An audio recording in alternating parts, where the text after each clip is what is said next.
Okay, so here we have a 1996 YZF600. These are absolute classic bikes, but they're a sports bike, so I don't really ride them. So this is going to be new to me. Let's hope I stay on.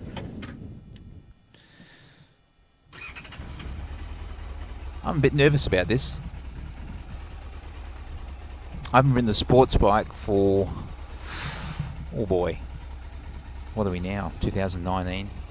I would say near enough to 20 years, maybe early 2000s. So.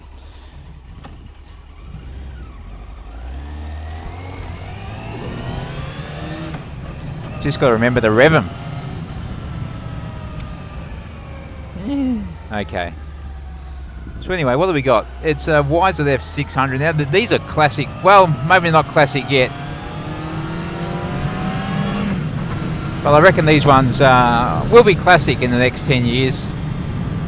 So the thing about these bikes is that these are the bikes that people like me, who were born in the 70s, rode in the 90s. A lot of people had these, especially the red and white ones. That was a popular colour. So what's going to happen in the next, I don't know, maybe this won't happen, but I think what will happen is in the next 10 years, people who were born in the 70s will get into their 50s. And at that point, you know, we want to go back and we want to relive a little bit of our childhood. And the good thing about being in your 50s, if you were smart, you've built up a few resources. So you can go back, you can spend some money, you know, trying to bring back your childhood. And most of the times, people spend stupid money, and they pay, you know, silly money for bikes that, you know, just a few years earlier were worthless.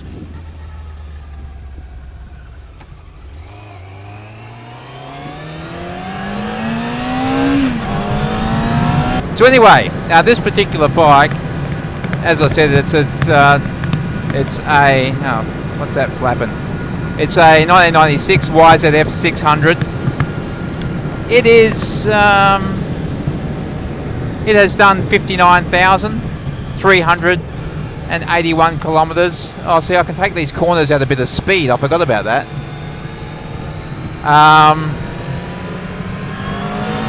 Oh yeah, baby! Oh, that's fun. And they fucking stop on a dime too.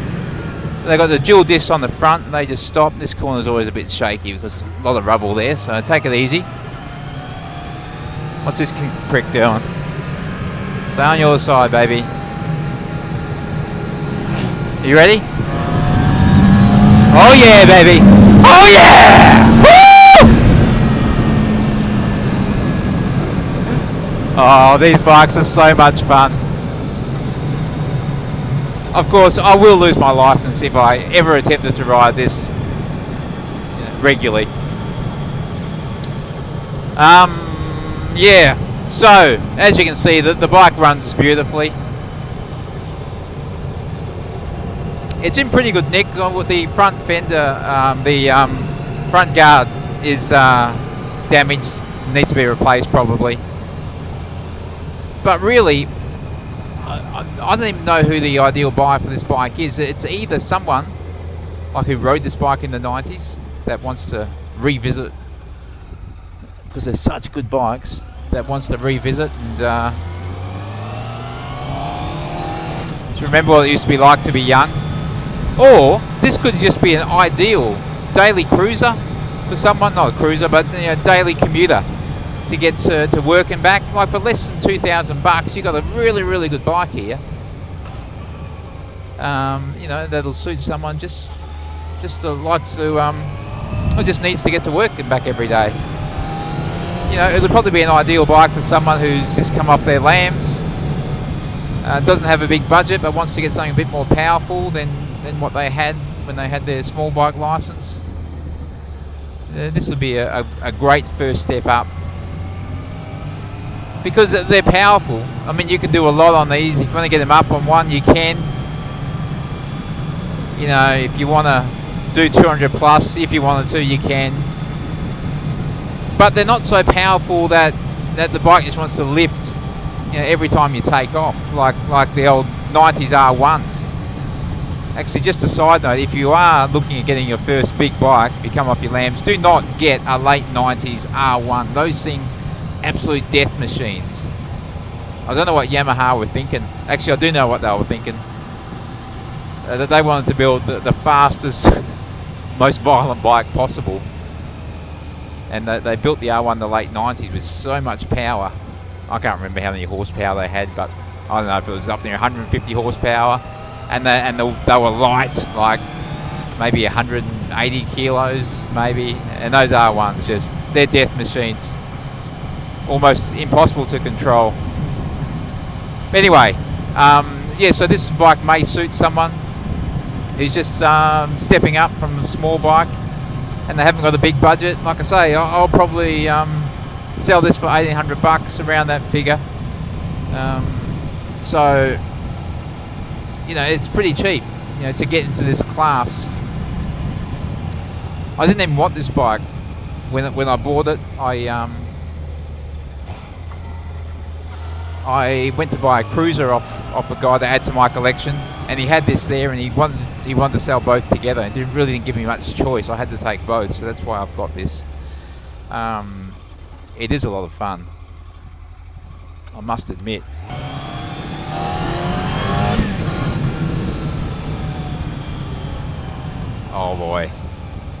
Oh boy, it is so much fun. I need to go for a good ride on this, to be honest. Anyway, we'll park up the end of the street and we'll have a little look around. This bike. I'll show you the couple of issues with it. Just aesthetic.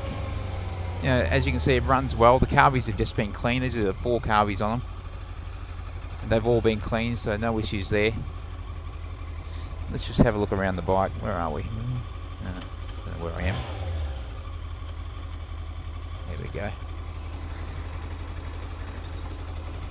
Okay, let's have a look.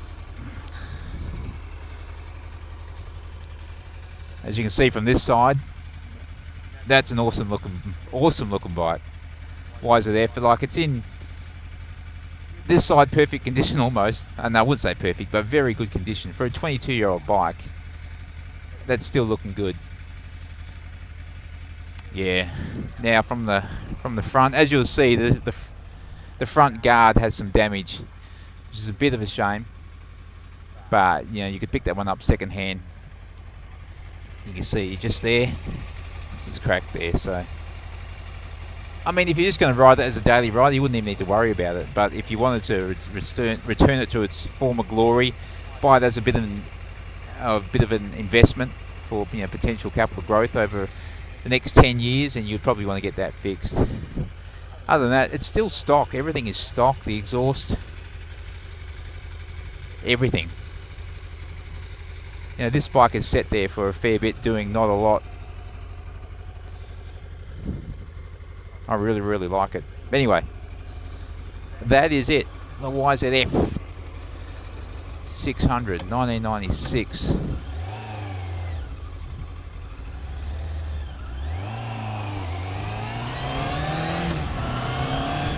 There you go, guys. Talk to you soon.